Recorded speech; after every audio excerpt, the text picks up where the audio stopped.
દર વખતે એવું આવે છે કે અમૂલમાં જે લાગવગતી નોકરી આપવામાં આવે છે એવો આક્ષેપ પણ છેલ્લા ઘણા ટાઈમથી, પણ એક પશુપાલકના હિત માટે તમે શું વિચારશો કે શું પશુપાલકો માટે હજી પણ શું થવું જોઈએ? એશિયાની નંબર 1 ડેરી એટલે કે અમૂલ અને અમૂલ ડેરીમાં આજે ચૂંટણી પ્રક્રિયા યોજાઈ રહી છે, મતદાન યોજાઈ રહ્યું છે ને આ ચૂંટણીમાં મતદાન કરવા માટે ખાસ વિદેશથી જે મતદાર છે, જે પશુપાલક છે તે આવ્યા છે. આપણે એમની સાથે વાત કરીશું. આપનું નામ શું છે? પટેલ દિનેશભાઈ કનુભાઈ પેટલા, વિશ્રામપુર તાલુકો પેટલા. તમે ખાસ ક્યાંથી આવ્યા છો? ખાસ હું અહીંયા અમેરિકાથી જ આવ્યો છું વોટ આપવા માટે. કેટલા ટાઈમથી તમે અમેરિકા રહો? 1 વર્ષ થયું. શું લાગે છે તમે આ વખતે અહીંયા આવ્યા છો સ્પેશિયલ વોટ આપવા માટે અમૂલ ડેરીમાં? કોઈ ખાસ કારણ? ભાજપને જ વોટ આપવાનો આપણે, અને ભાજપને ગઈ ટર્મમાં સારું કામ કર્યું છે. બ્રાન્ડના ભાવ ઓછા કર્યા, પશુપાલનને બોનસ સારું મળ્યું, ભાવ ફરક સારામાં આપ્યો, અત્યાર સુધીમાં સારામાં સારો પહોંચો આપ્યો છે.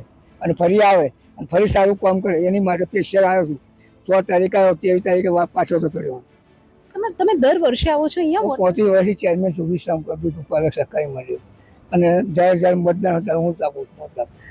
2.5 વર્ષ પહેલા કોંગ્રેસનું શાસન હતું અહીંયા ગાડી, એ વખતનામાં ને અત્યારે છેલ્લા 2.5 વર્ષથી બીજેપીનું શાસન છે, અને હવે તમે ઈચ્છો છો કે બીજેપી, શું ફેર શું છે બંનેમાં? ગઈ અમે ભાજપ આવ્યા હતા, એને અમે ઘણું ઊંચા મોકળા આવ્યા, ભાવ ફરકનો ને એનો ઘણા ફેર પડ્યા.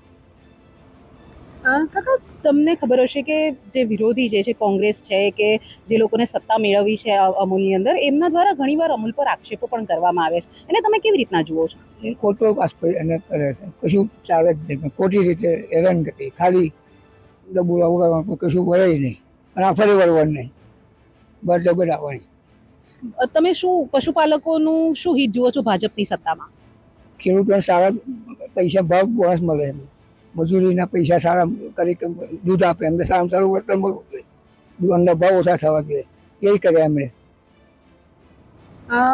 દર વખતે એવું આવે છે કે અમૂલમાં જે લાગવગતી નોકરી આપવામાં આવે છે એવો આક્ષેપ પણ છેલ્લા ઘણા ટાઈમથી, એવું તમે આટલા વર્ષોથી છો, મંડળીના ચેરમેન એ પણ રહી ચૂકેલા છો, 35 વર્ષ તમે કીધું કે તમે છો, તો તમને 35 વર્ષમાં એવું ક્યારે લાગ્યું છે કે છેલ્લા 2.5 વર્ષમાં જ પૈસાથી આવી રીતના થયું, કે પહેલેથી આવું ચાલતું આવે છે કે કશું છે જ નહીં? એમના વખતે ચાલતું હતું ને, કોંગ્રેસ વખતે ચાલતું હતું. કોંગ્રેસના રામસિંહ પરમાર હવે આવી ગયા છે ભાજપમાં. ભાજપમાં આવી ગયા, કશું કહેવા જેવું જ ના રહ્યું ને. હવે પાછા અમારી પંથીભાઈ આવી ગયા, એટલે બધા હરકત છે આપણે.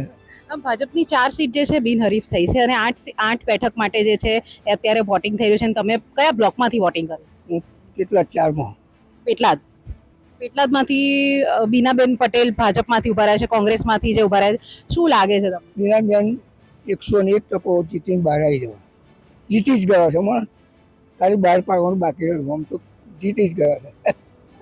પશુપાલકોની માટે ભાજપ હવે ચૂંટાઈને આવે તો તમે શું વિચારો છો કે એક મતદાતા તરીકે ભાજપ કોંગ્રેસ પક્ષ તો બાજુ પડે છે, પણ એક પશુપાલકના હિત માટે તમે શું વિચારશો કે શું પશુપાલકો માટે હજી પણ શું થવું જોઈએ?